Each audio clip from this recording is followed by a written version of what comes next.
మాజీ ఎమ్మెల్యే రాచమల్లు శివప్రసాద్ రెడ్డిపై టీడీపీ నేత GV Praveen Kumar Reddy hot comments చేశారు. రాచమల్లు ప్రొద్దుటూరు నియోజకవర్గంలో ఒక అపరిచితుడు లాంటివాడని అన్నారు. అపరిచితుడు చిత్రంలో 2 పాత్రలు అయితే రాచమల్లువి 5 పాత్రలు అన్నారు. నియోజకవర్గంలో జరిగే అసాంఘిక కార్యకలాపాలకు రాచమల్లు బిగ్ బాస్ అన్నారు. గత ప్రభుత్వ హయాంలో తనపై అక్రమ కేసులు పెట్టారని, తన ఇంటిపై దాడి చేశారని అన్నారు. తాను తలుచుకుంటే ఇప్పటికిప్పుడు అతని ఇంటిపై దాడి చేపించగలనని, కానీ సంస్కారం అడ్డొస్తుందన్నారు ప్రవీణ్ కుమార్ రెడ్డి. ఏదైనా ఆధారం ఉంటే తప్ప ప్రెస్ మీట్ పెట్టను. విత్ పేపర్ ఎవిడెన్స్ తో చూపించే వ్యక్తి నేను. అలాంటి నన్ను ఏదో గ్లోబల్ ప్రచారం చేస్తా అన్నాడు. దానికి సమాధానంగా నువ్వు ప్రొద్దుటూరు నియోజకవర్గంలో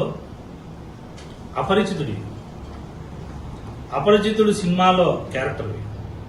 దాంట్లో వాడు ఒకసారి చాలా మెత్తగా చాలా బాగా మాట్లాడతాడు, ఒకసారి వైలెంట్ గా మాట్లాడతాడు. వాడు 2 పాత్రలే. కానీ మన రాచమల్లు ప్రసాద్ రెడ్డి గారికి 5 పాత్రలు ఉన్నాయి.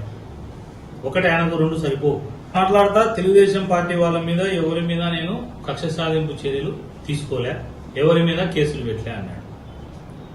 ఇది అపరిచితుడు 1, 2, 3, 4, 5 ఆయన చెప్పాలి. నా మీద నువ్వు అక్రమంగా కేసులు పెట్టి లేదా?